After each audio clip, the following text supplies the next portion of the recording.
Good evening. Welcome to the regular meeting of the Temple ISD Board of Trustees on July 8th, 2019. Our first item is to declare a quorum, which we do have. Our second item is the Pledge of Allegiance. Would everybody please stand? I pledge allegiance to the flag of the United States of America and to the republic for which it stands, one nation, under God, indivisible, with liberty and justice for all. I pledge allegiance to the flag. I pledge allegiance to thee, Texas, one state, under God, one and indivisible.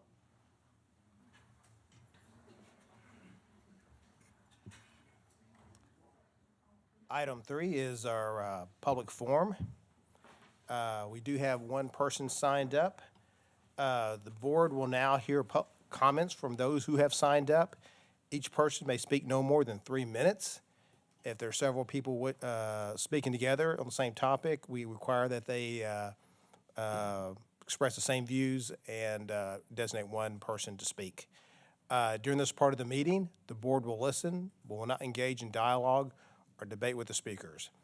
And also, the board reminds the speakers that public comment is not the time or place to bring board complaints about a particular program or a particular employee or individual.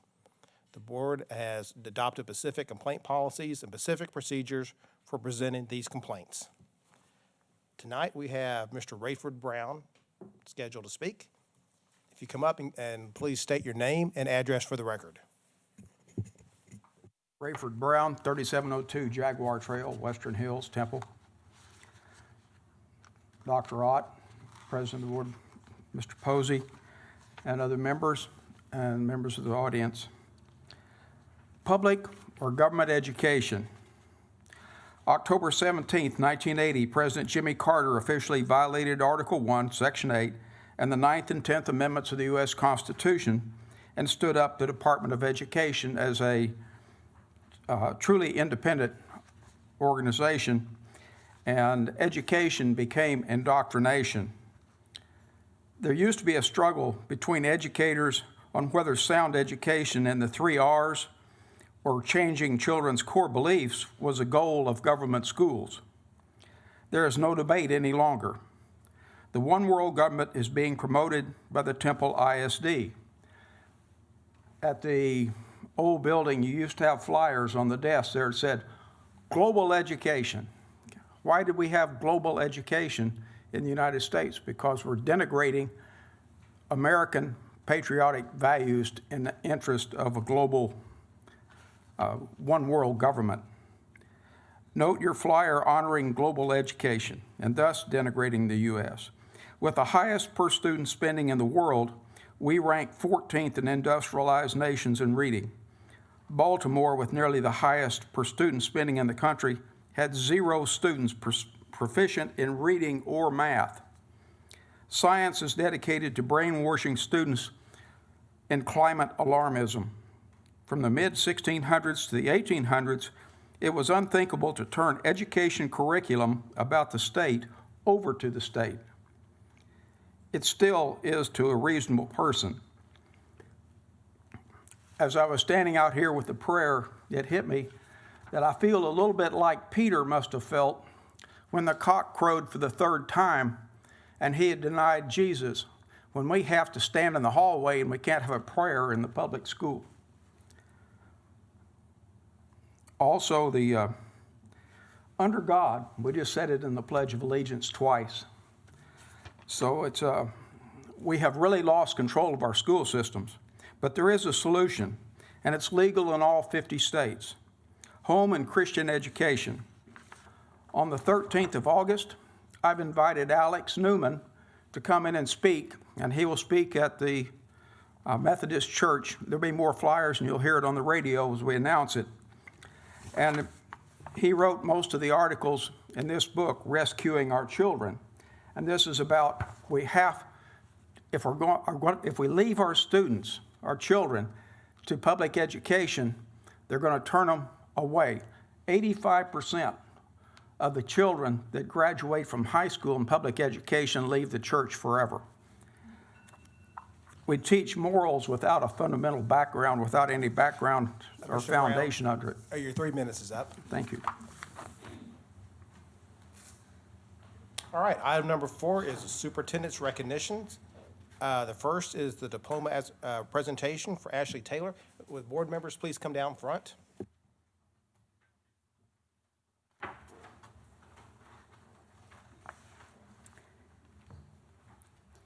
Ashley, if you'd like to come to the front.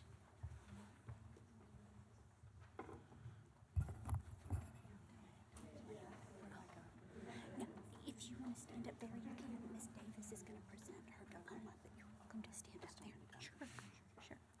Wait, no, you get to stand up here so everybody can see you.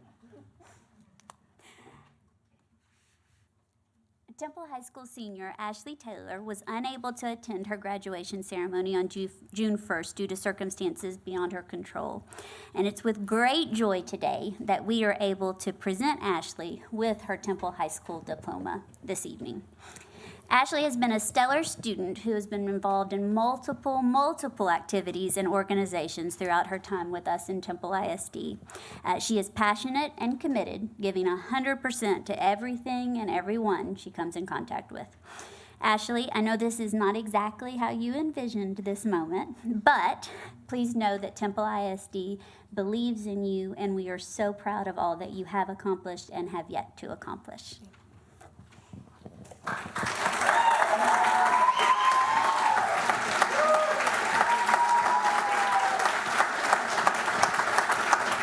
Ashley, I'd just like to say it is an honor to give you your diploma.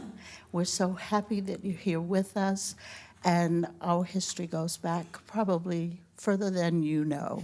I've known your great-grandma, your mother, and we've been friends, and we've been praying for you, and we just want to say congratulations and much luck in your future. Thank you so much. God bless.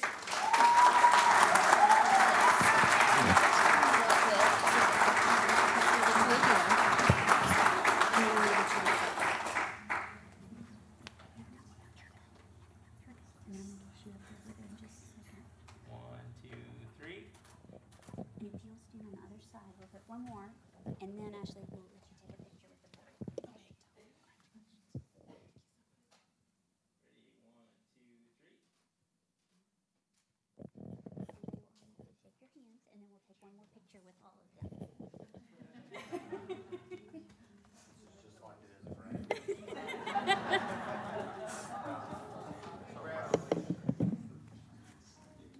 And I'd like her family to know that the support does not stop because she has received her diploma. We will always support her. Ashley, stand between Dr. Ott and there you go, perfect. Mhm.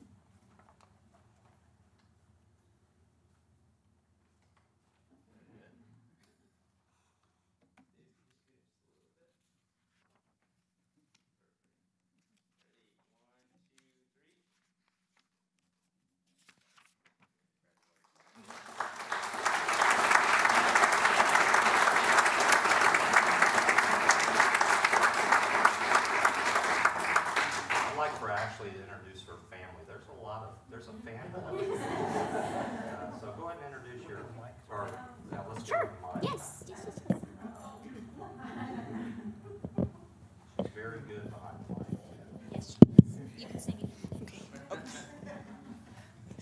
Hi, I just want to, first of all, just thank everyone for letting this happen. Thank you so much. You don't know what this means to me or my family.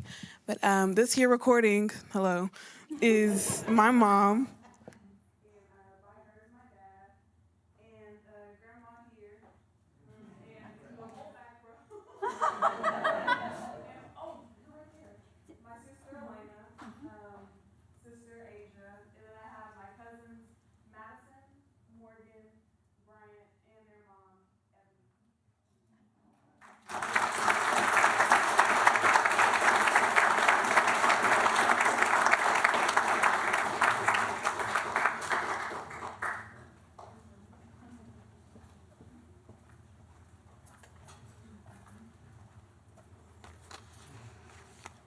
I know, but Dan has to tell me the next one.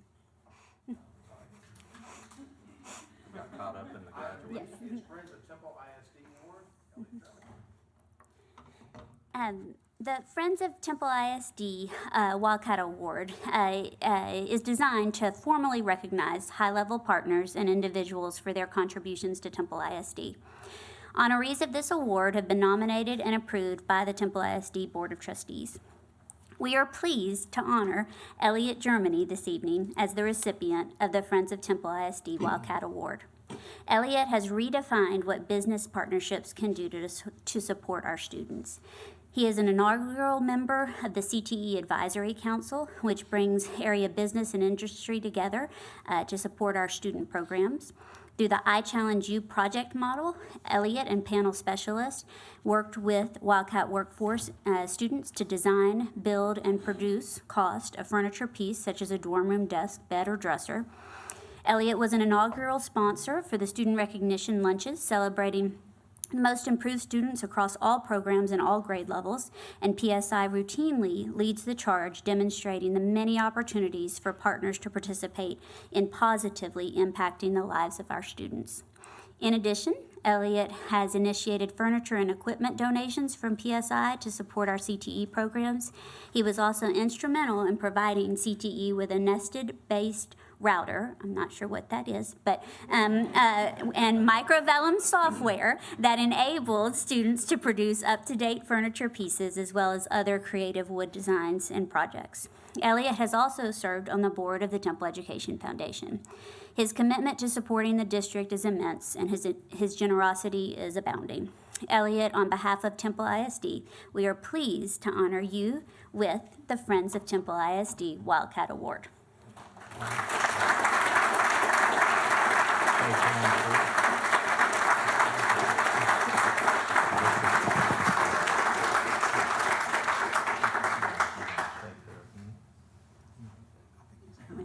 taking this way.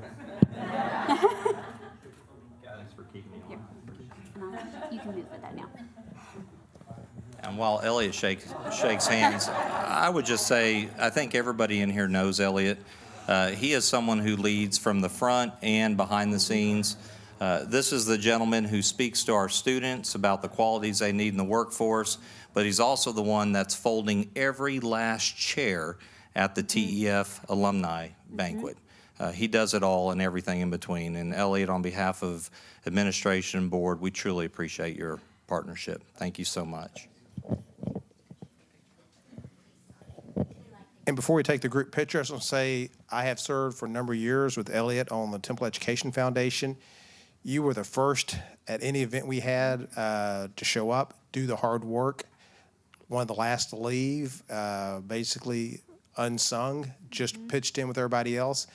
And you have done so much for the district and for the kids. And this award is greatly deserved by you. Thank you so much. Thank you.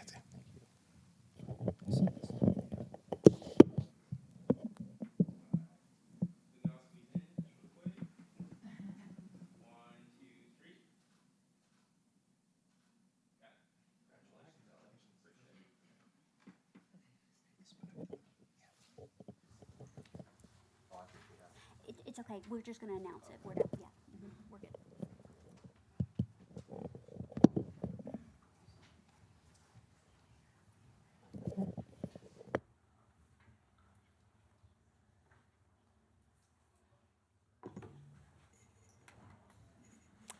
Item C is the Meredith Dunbar and Bell County Master Gardeners Association.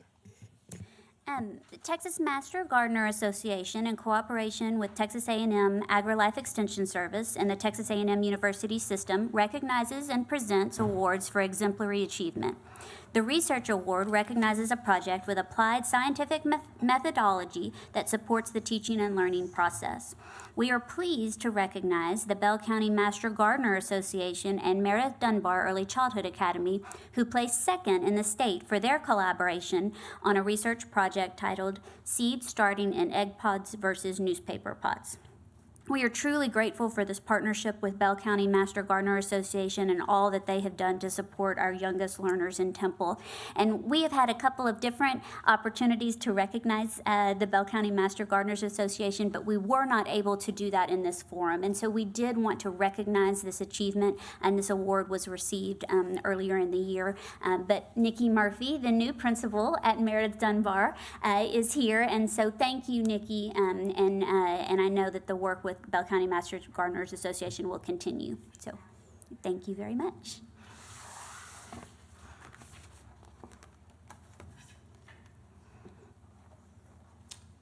All right, thank you.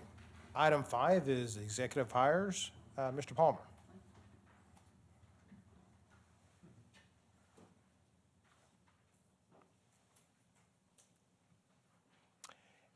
And under 5A, introduce Kim Glavey, Director of Health Services. So we'll just do that. At this point in time, I've asked Eric Hogberg to come. It's in his department, so he will make her introduction. All 3 of these executive hires have been hired, so these are all introductions.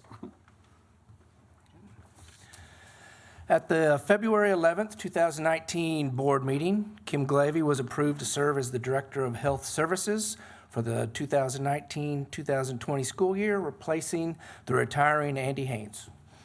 Ms. Glavey earned her credentials as a registered nurse from the Texas Board of Nursing and is currently working on a Bachelor of Science in Nursing from Grand Canyon University.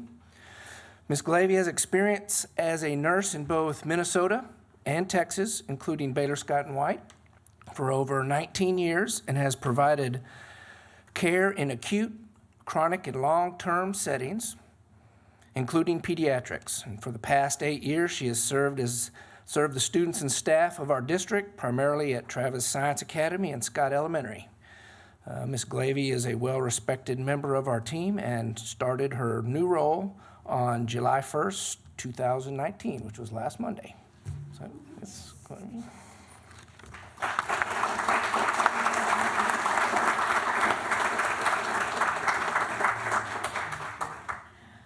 I just want to say it's been an honor to serve the students of the Temple School District for the last 8 years in the clinic setting, and it's a great honor that I want to say thank you to the board for putting your trust in me to now become the Director of Health Services.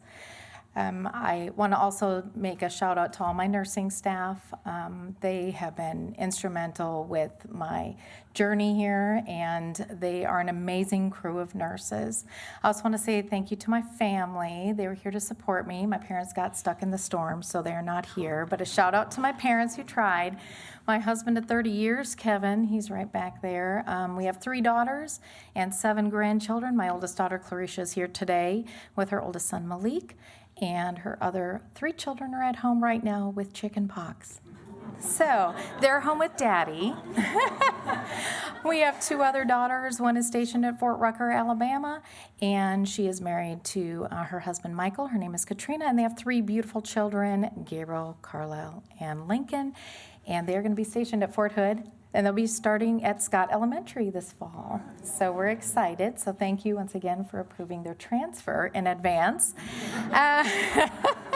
Thank you. And also our daughter Kaylee, she's married to a military officer as well, and they are stationed at Fort Knox, Kentucky.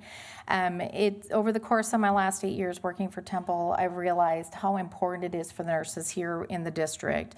We are just adjuncts to their education, and we are here to turn off the lights, I guess.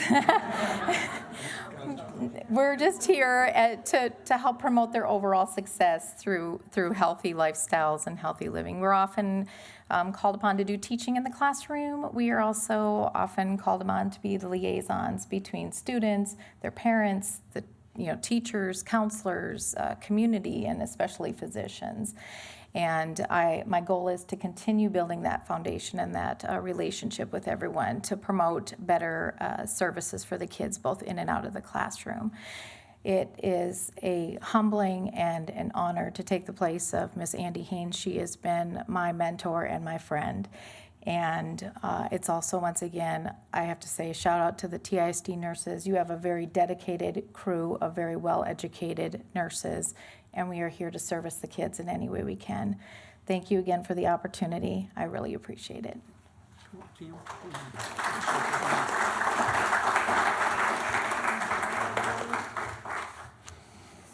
While she's shaking hands, I'm glad that Kim's moving into this role because as an LVN, she was on the clock.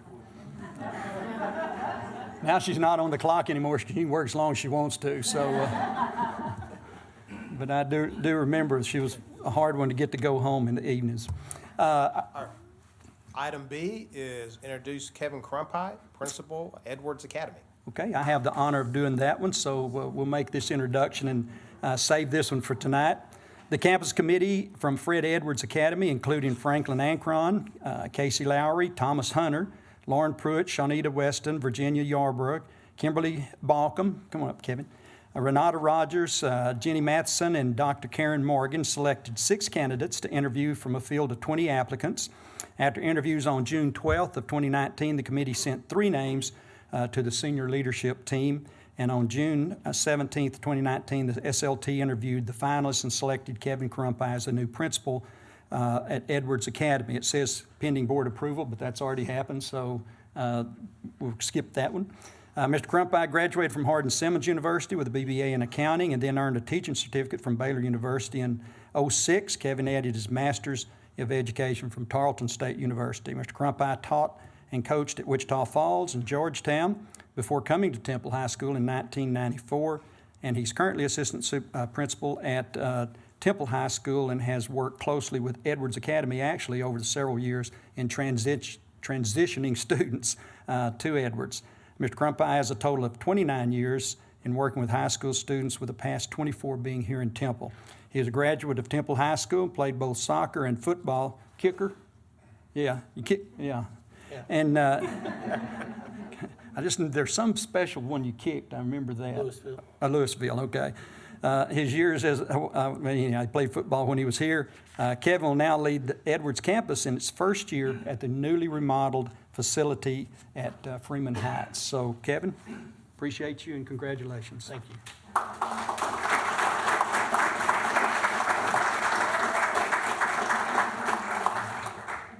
First of all, I'd like to express I'm proud to be here. I want to thank the Temple School Board and the senior leadership team for entrusting me with the next steps at Edwards Academy as we move into a new building to be able to provide opportunities for students who are in need without having to maybe put them on a waiting list like we've had in the past. So to expand the opportunities for those kids to be successful. We also have some thoughts about promoting the identity of Edwards Academy, and we want to make sure that even though we are still a part of Temple High School and Wheatley, that's where our kids come from, we recognize that, but we still want to be able to have our own identity as well. Small world. My name is Kevin. My daughter, Kaylee, back there, she is currently in the middle of pharmacy school. She'll be Dr. Crumpite in a couple of years, so I'm proud of her. My son could not make it tonight. He's a police officer in San Marcos, and he's wishing he could be here, but he just couldn't make it. Family still lives in Temple. What they didn't say about me is I graduated in 1982 from Temple High School. I've been in Temple since my 5th grade year, where I went to Thornton and progressed up through Bonham and all the way through. I really appreciate this opportunity. I'm going to make sure I work hard to be deserving of the trust you've placed in me. Thank you.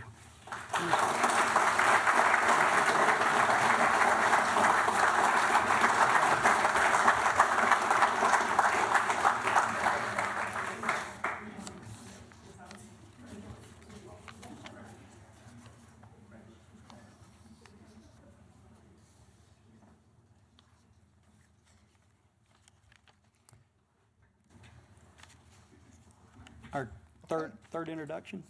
Item C is introduce Rashanta LeBlanc, TISD Girls Athletic Coordinator. Eric and I kind of fought over this one, who gets to do this one, but I'll step aside.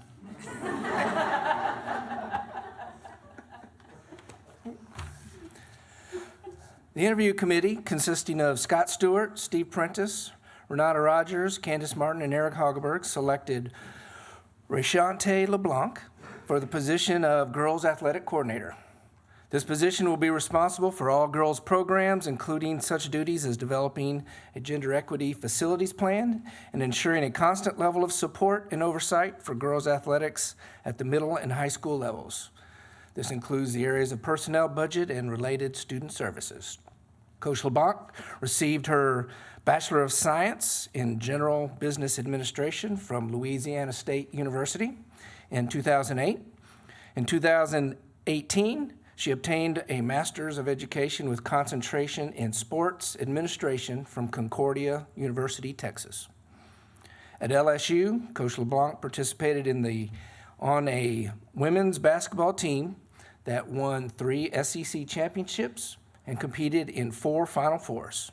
She started her career at Port Arthur ISD, where she served as a teacher and coach. She joined the Temple ISD team in 2018 as the head girls basketball coach, and while serving as girls athletic coordinator, she will continue to lead the Timcats as head coach. While she officially starts her new role on January 11th, she has already gotten things rolling. And as girls athletic coordinator, she'll be working closely with Coach Stewart, and I know he would like to say a few things also. Good evening. Sorry about the lights. I get ADD and I start moving around. So very, very, very fired up. Can't tell Dr. Ott, the board, everybody that Temple ISD enough. We've had a winner, and we just, when you got people that excel, you want to give them more responsibilities, more duties. We're very self-evaluative. We take a look at other people, we take a look at what we got, and there were 2 distinct needs that we felt like we needed to meet. And one of them was a strength conditioning coordinator, which we took care of, I guess, in May.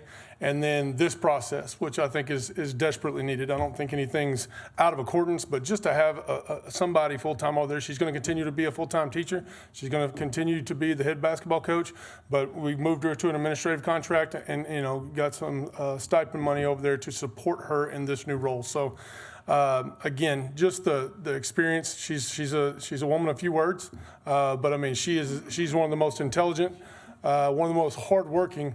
Again, like you said, on July, what was it, June 11th? I mean, she hit the ground running, and she asked me a string of questions. It's a world record. I don't know what the world record is, but we got to get somebody up here. As far as number of questions she asked me in a 30-second period, and so she's organized. She knows what she wants to do, and I wanted to come up here and say a couple things because this is not my subordinate. This is my partner. We're going to be joined at the hip. We are going to take Temple Athletics to a whole nother. I'm pretty sure that's not the way you're supposed to say that, but a whole nother level in Texas. Okay, but. Just wanted to come up here and know, and I've got all the support, all the confidence in the world of what you do and how you do it, and just wanted to be up here to support you with this. So, ladies and gentlemen, Rayshante LeBlanc.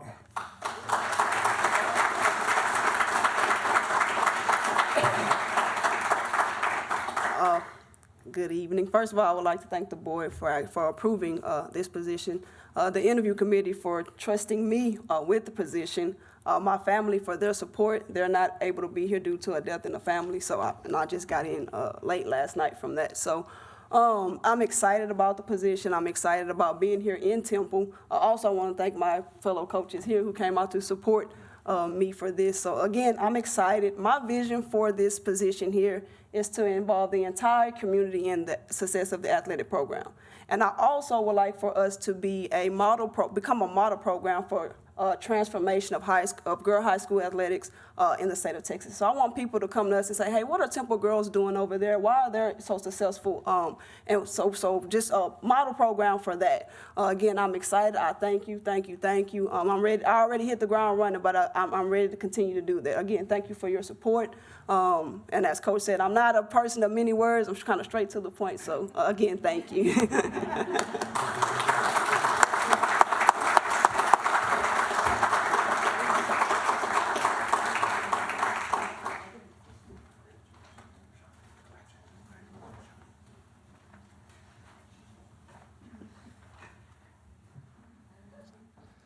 do want to share something that is a bit humorous, but I heard, and Coach, you'll have to correct me if this isn't true, but I heard in the interview, and mind you, she played for LSU for 4 years, and they went to the Final Four all 4 years, but I heard in the interview that she was asked, how are you going to handle the pressure of girls' athletics in Temple, because Temple has such high stakes in athletics? And I heard that her response was, I shot free throws in front of 60,000 people. I think that qualifies. Is that right? So, all right. Congratulations, Coach.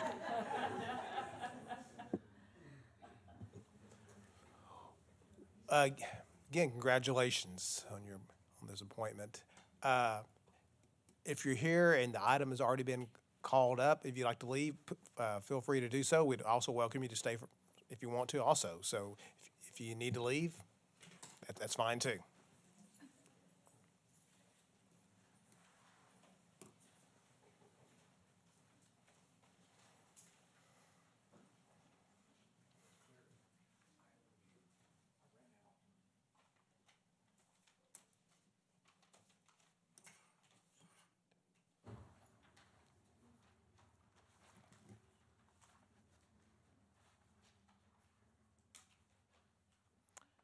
Item 6 is the Board President's Report. A is the Summer Leadership Institute update.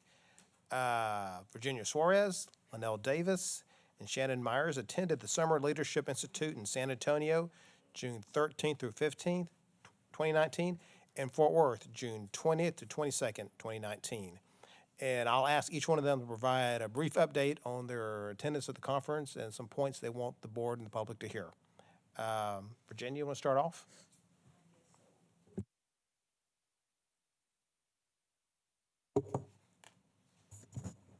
The Summer Leadership Institute in San Antonio.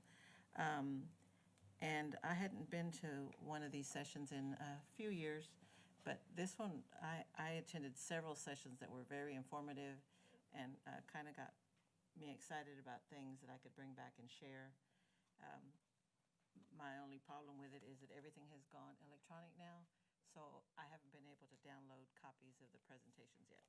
But I did attend, let's see, about 10, 12 different sessions. I would say only one of them was not informative in the least, but there was anything from mental health services for our kids, different approaches to it. Also cultural awareness and a different look at those things that I hadn't considered. And then on Saturday morning, there was a motivational speaker that was a physician that participated in the Boston Marathon during the time of the bombings, and her approach to trying to help young students become whole, and a program that she started calling that's a SOLE, S-O-L-E, where she provides shoes and stuff to kids and kind of help motivate them to start running, to kind of give them a stress reliever and things of that nature. And it was very empowering. And as soon as I can get to downloading things, I'll share information further. Okay, thanks, Virginia. Shannon, you want to go next? I attended the session in Fort Worth, and I was really only there for one day of the individual sessions. And I attended 4 sessions. One that I attended was called Tips and Tools for High School to College Transition. And I expected it to be help for high school students to apply to college, but really it turned out to be more giving them success once they're in college, supporting them emotionally and physically and financially, academically. So it really wasn't what I anticipated. But one thing that I learned that is important for us, a statistic they gave us, is that completion of the FAFSA, the free application for federal student aid that every student has to apply, should be filling out, the completion of that is one of the best predictors of college success.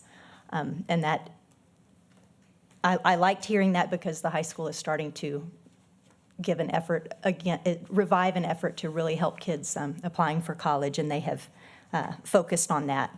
I also learned about what's called the National Student Clearinghouse, which is a resource that tracks students after they leave high school. And I've heard a few times that we don't We don't know of a way to track kids where they went to college, how successful they were, but that's something that we might look into, that resource for tracking where students go after high school. The second session I attended was called Dual Credit, Positively Affecting Student Achievement, and it celebrated the real benefits to earning early credits, such as possible tuition reduction, experiencing the rigor of college courses, learning time management, and possibly allowing some flexibility in college scheduling. But it cautioned us that we need to not pass along unintended consequences to students.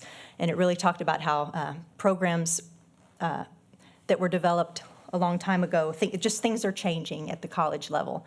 And there's some new rules like the 30-hour tuition cap, which I had never heard of, that students taking more than 30 hours beyond those required to complete their degree plan start getting charged out-of-state tuition. So if they've started with a certain number of hours in their major, it can start to penalize them financially if they're not careful. They also talked about it putting them out of sequence with their peers. They're then a freshman but starting a class with juniors, and that's something to really be prepared for. But the bottom line was that districts really need to pay attention to supporting career exploration opportunities for kids so that they really know why they're going into a career and have a good plan, and also that they really look into which university they want to go to before they even make that plan. And I got a copy of this presentation to maybe share with Ms. Adams later in the future, because it really was something we need to pay attention to.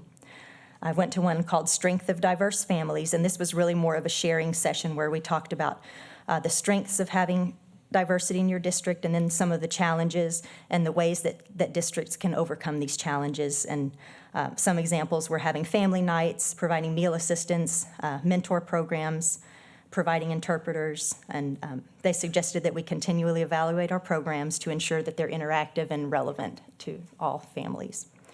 And then the fourth was Children in Stress, and this was a group of maybe 40 districts that got together and discussed the baggage that kids bring to school with them. And we shared about the many different programs that our districts have to help students with these hardships. And this session was, I enjoyed this session because every group is sharing their ideas, and out of maybe the 25 ideas that they shared, our district has some form of that program for most of them. And I didn't really hear anything that we don't already do, which was nice to hear. And I also got to share with them the partnership with Baylor Scott and White, the rejuvenation program that we have to help the staff, and then to also, we expanded it to some groups of our students this year. And it was nice to share that, and people were really positive about it. So that's it. Thank you. Linnell? I, pardon me, attended the Fort Worth Institute, and I must say, it was very motivating, very enlightening. I attended about 8 to 9 sessions, but there were some that were more impressive to me, and I thoroughly enjoyed the keynote speakers, very motivating. From the first speaker, which was Thursday morning for me, from his message I garnered that there is greatness inside of everyone. Serving is the currency to elevation. And one main point that he made was to not only, main point to impart to not only ourselves, but to our students, was stop asking why, but how can I be better or do better? And there's a lot to say from this first general session speaker. The next session that I attended was how on earth do I read all this data? There is a lot of data that we are given to understand, to interpret. And the first was creating a culture of data. Do we have the same understanding of data?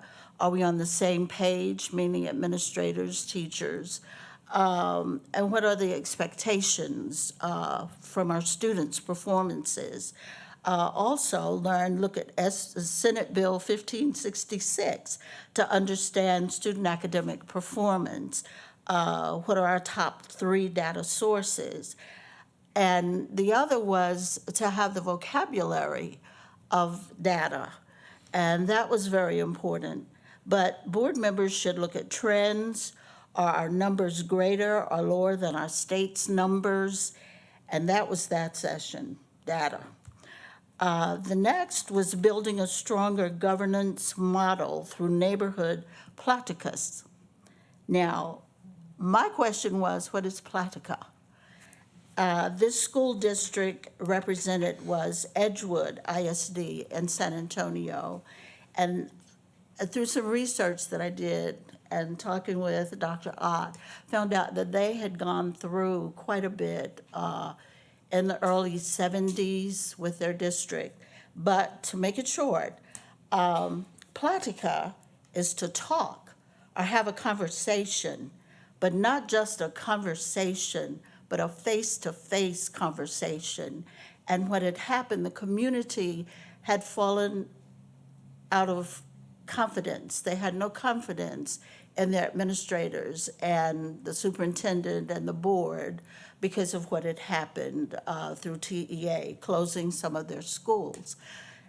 At any rate, their population was 97.9% Hispanic, low socioeconomic, and a lot of them, the grandparents, the great-grandparents were raising children. And I could relate that because I represent District 2, East Side, and we have a lot of that going on, and I'm sure it's going on throughout our district. But how do you reach them? And so this was a very, very interesting topic for me, and I collected some material, and I'll see what we can do.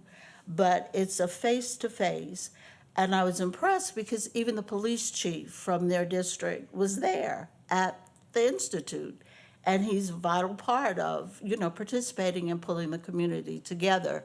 And right now, their community is solid, and they're moving forward. So that was a very positive thing for me.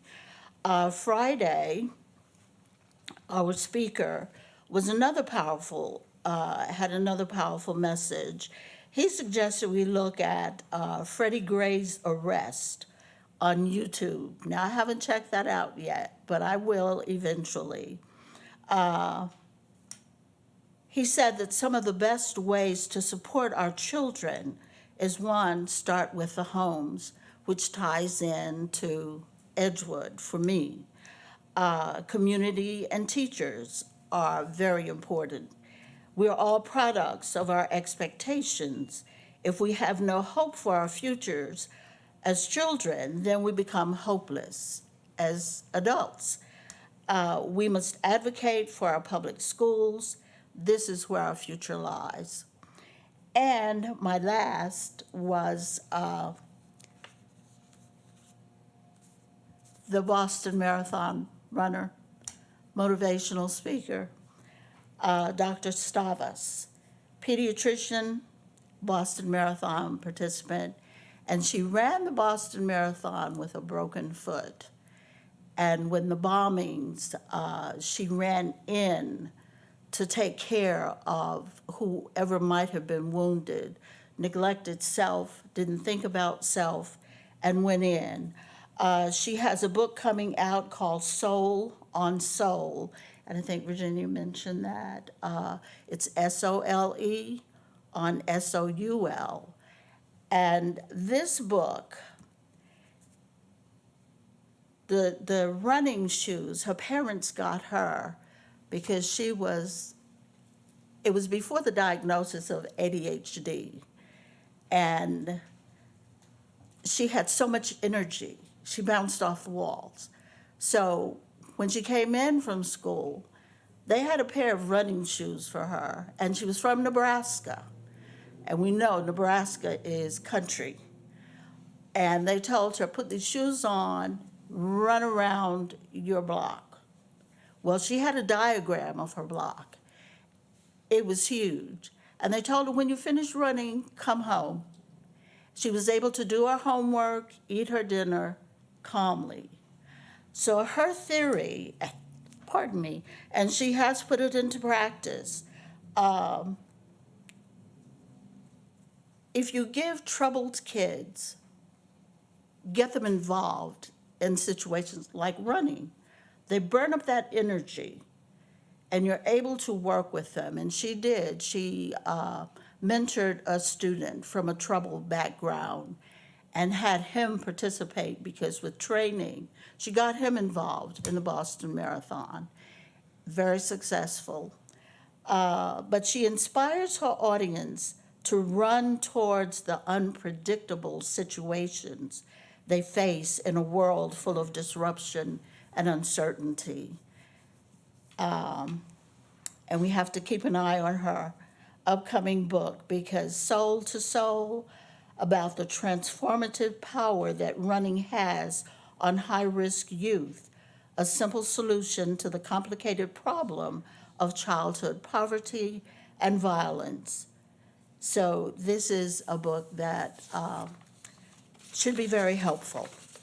And I was very moved by this institute. I learned so much, and it inspired me and really redefined my purpose as a board trustee.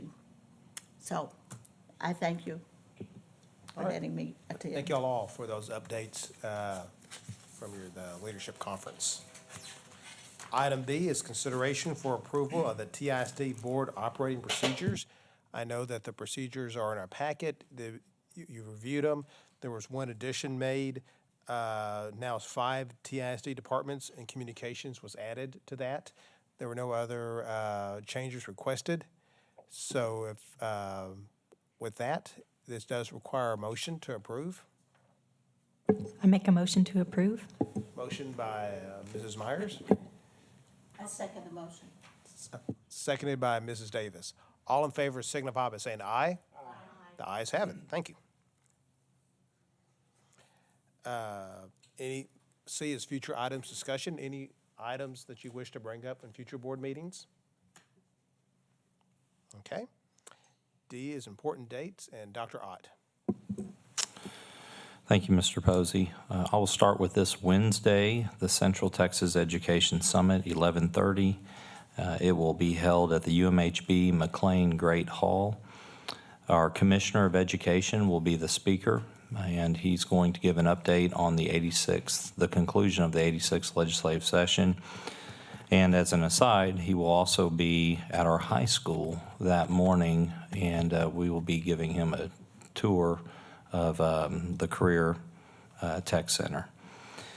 July 17th, we have, I believe, the first ever joint board retreat between Temple College Board of Trustees and Temple ISD. We're very excited. Our administration's been working very close with Temple College to put that on. Is there something? Someone's looking over here. Is this okay? Okay, all right. I didn't know if you could hear me. And then July 24th through the 26th, I will actually be out at a TASA Leadership Summit. That'll be in Bastrop, and that particular summit is basically where administrators that serve on different TASA committees get together, and we start fine-tuning and continuing the work on a 2025 plan. And I'm fortunate enough to be part of that group. August 1st, we have our IB Diploma presentation in Temple High School Library, 6 p.m. Very proud to report that out of 26 IB Diploma candidates, 23. That is a very high percentage, it's 89% that actually received a diploma, and I will tell you, state average is usually about 65%. So that graduating class, 2019, very, very strong performance. And we'll be very proud to hand out those IB diplomas that evening. August 2nd will be our ALT Administrators Leadership Team meeting at Temple Bible Church, and that's when we bring in all of our administrators and review and go over the goals and performance objectives for the school district, and then we break up and talk about the strategies and work together, and those eventually cascade into the campus improvement plans. August 5th, we have our school board retreat, and I'll tell you, I'm actually pretty excited about this retreat. I think you're going to enjoy it, and I'll just leave it at that. And August 9th, our new teacher induction at Temple Bible Church. I want to encourage all of our board members to be there. That starts at 8:30, and we'll give you a specific itinerary prior to August 5th. But I will tell you, when they see you there, welcoming them into the school district, it certainly goes a long way. And then August 14th is our 10th annual Excellence in Education Conference, and that is all day at Temple High School. And I have no further dates. Okay, thank you. Item 7 is consent items and consideration for approval of the following group of items. Items 7A through E, 1 through 4. What is the pleasure of the board to hear these items together or separately? I'll make the motion to consider them together. Motion by Dr. Sanhi, Second that motion. seconded by Mr. Gaines. All in favor signify by saying aye. The ayes have it. Thank you. And if I may, I do want to take a second. The last several board meetings, we have seen a lot of technology items coming through the consent agenda and some action items. I do want to thank Mark Civic. Can you just wave, please? Our Chief Technology Officer. He has done a fantastic job in a short period of time of raising the bar, not only for technology infrastructure, but our services. And I just want to thank him for making us relevant and making us more secure in our technology. Truly appreciate your expertise, Mark. Thank you. Mark, I just want to echo that. I know that you have done a lot to identify issues that we have and work on those issues. I've heard many good things that you've done from Dr. Ott. So thanks again for joining TISD and for all your hard work. Appreciate it. Item 8 is action items. A, human resources. Mr. Palmer? No, good. B is curriculum instructions. B1 is bilingual ESL education program report 2018 to 2019, and Connie Snisseros will report. Good evening. Thank you for the opportunity for letting me report on our program from last year. Let me come down from there. That's okay. Look this way.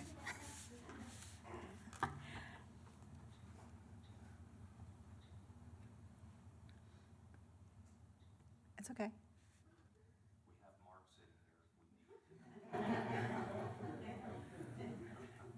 Christine's kind of like a mini Mark.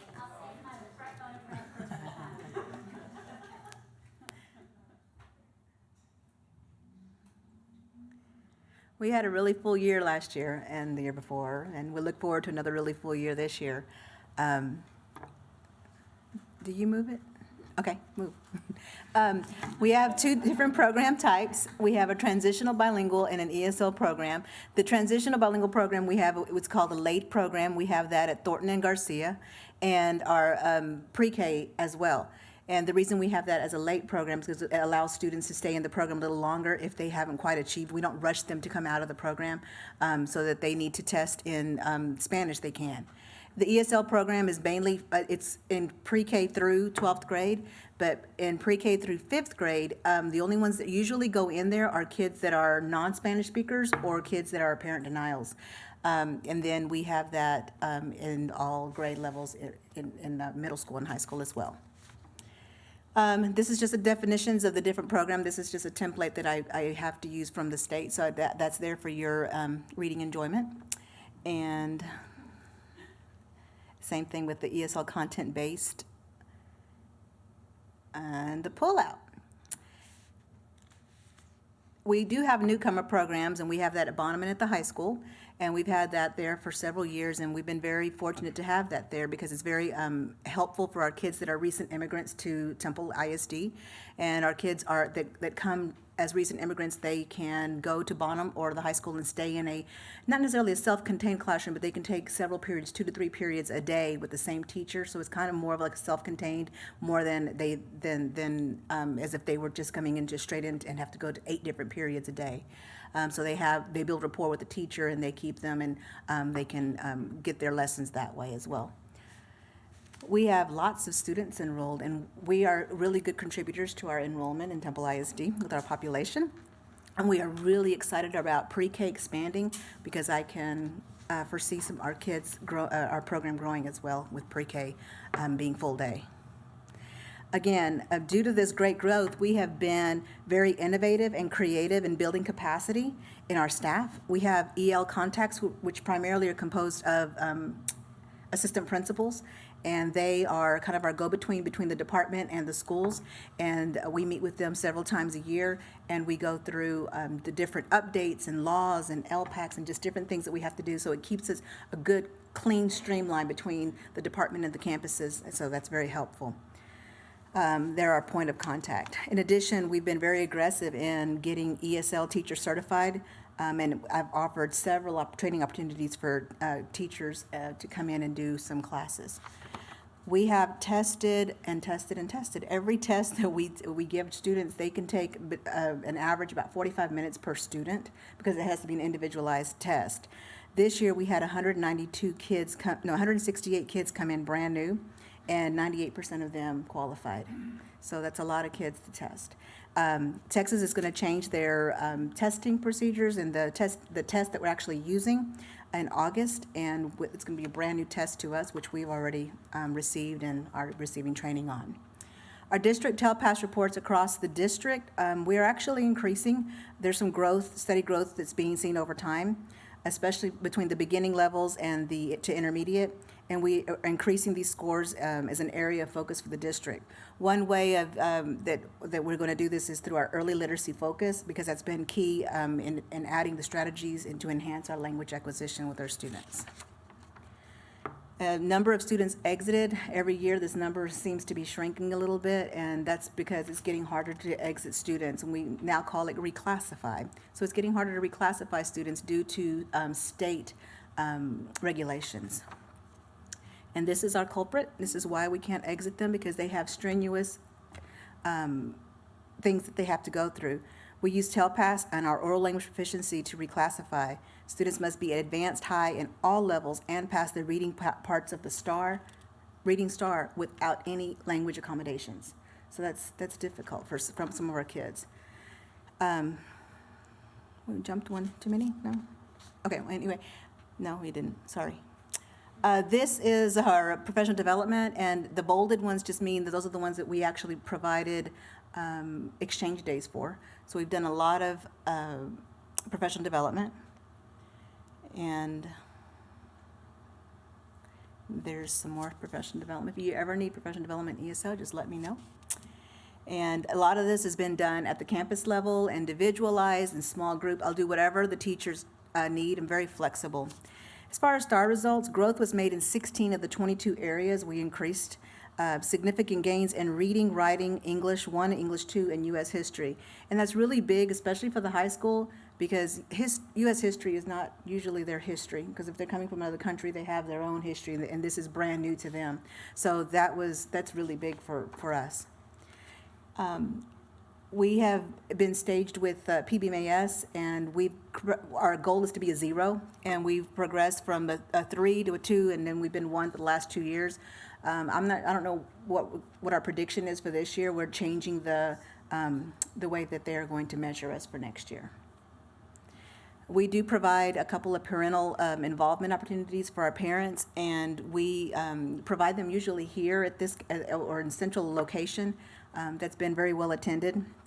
In addition, this is kind of exciting, so we now have translation headsets that we purchased in the late spring, so that people can put them on, and then one person is speaking, so we don't have to like take a lot of time and translate, and what do they say, and what do they say? So whoever wants the translation headset, they put them on, and one person speaks, and they just kind of listen along. So we haven't tried them out yet, but I'm looking for somebody to try them out. As far as staffing, for the last 4 years, we have been filing waivers for bilingual teachers. They're hard to come by. I call them my unicorns.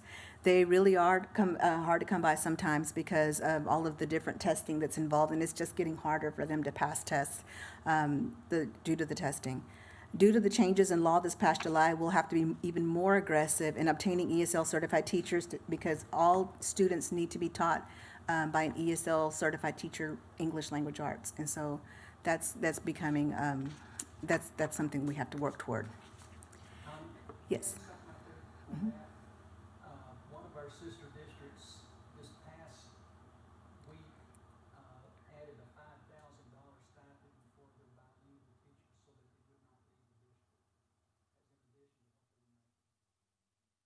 As in addition to what they make. And we aren't as competitive as surrounding districts. I went to recruit just not too long ago, and they even some districts provide moving stipends and in addition to a regular stipend, and we just need to be a little more aggressive, I think.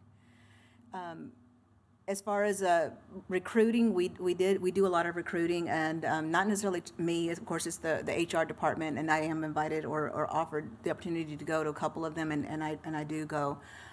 That's been very enjoyable opportunities to get to know other people, and I kind of do like a pre-interview before we, so we kind of scope them out before we send them on to the campus level. And our bilingual improvement plans for improvement, this is all part of the district improvement plan. We will continue to progress monitor students in elementary to include bilingual data and bilingual meetings with campus administrators. This is something that I've been doing for the last year or two, actually 2 years, and I meet with the principals, and we go over data, and that's been a real eye changer for us because the focus is there. We continue to update the bilingual framework to assure that students are served appropriately and continue to provide ESL training opportunities for teachers, and that's just ongoing. Continue to provide sheltered instruction training at the campus level. That's kind of like ESL, but without getting the certification. You get ESL strategies, you just don't get a certificate for it or test for it. And then, of course, improve our TELPAS scores. That's a goal of ours. And in the results of the program effectiveness review, again, this is a template that I use from the state, and the information there is the definitions and the websites to get to. And that's all. Thank you for your time. Any questions? Sorry. No, that's. Connie, thank you very much. Very All right, informative. thank you. Thank you.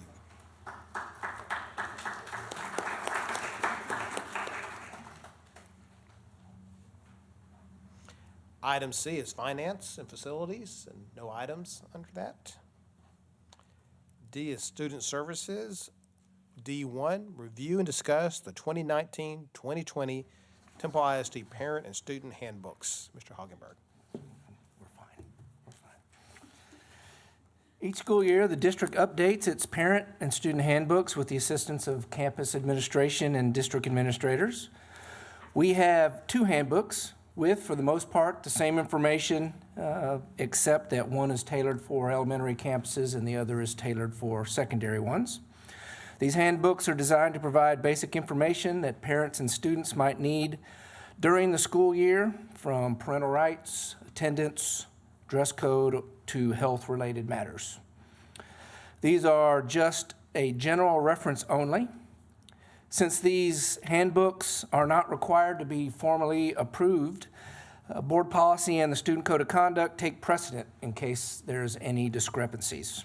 Additionally, the district reserves the right to modify these provisions that are in the handbook throughout the school year if it's deemed appropriate or if clarification is needed as we go through. Included in your board packet, you have a redlined copy that details every change that's been in the handbook from last year's version to this year's version. And you also have a summary that lists the major changes from last year's handbook to this year's, and I'll highlight a few of those. Listed major change number 1, The language regarding the ordering of transcripts was changed to coincide with our new online transcript process, which we implemented last year. Individuals needing a transcript now that go to the website in order to order it rather than having to go personally up to the high school or to the central office. And so that language was adjusted. Number two, at the high school level, the dress code was rewritten to be gender neutral, but there was really no changes in what it said. For number three, cell phones at the middle schools. Lamar piloted a change in their cell phone policy last year that prohibited cell phones to be used, not to be prohibited throughout the entire school day. The policy prior said instructional times, but there were still some issues in passing periods and at lunch. And with the success of this program, the middle school principals wanted to make this change for all middle schools next year. And number five, we updated the tip line information to coincide with the changes we made on the website and the Keep TISD Safe reporting buttons that we have discussed at prior meetings. And again, these handbooks are not items presented for approval, but for your review.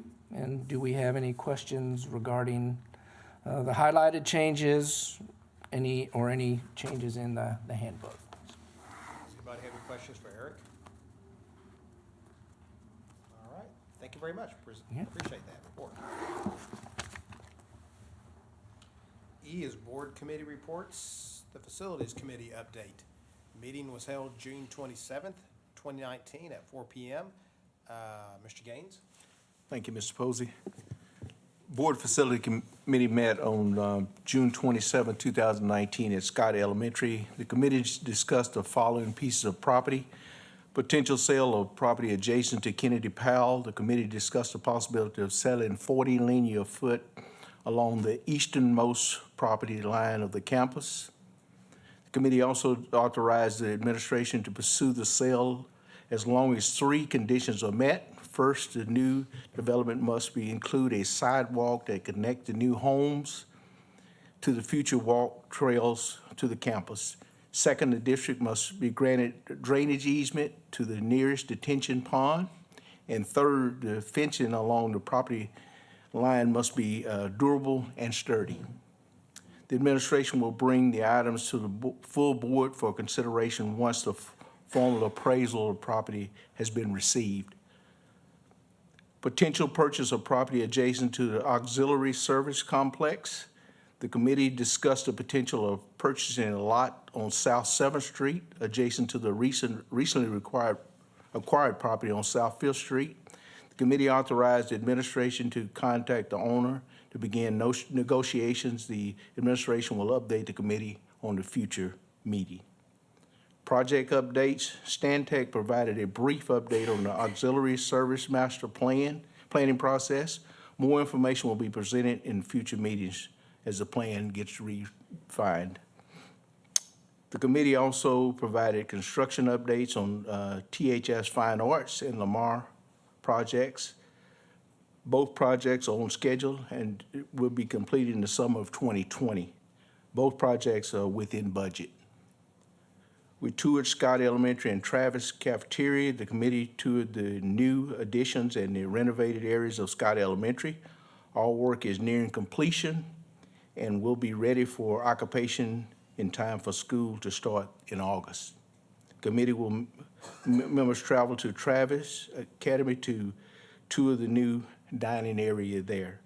We want to have a facility meeting in July, but our next meeting will be in August 29, 2019 at 4 p.m.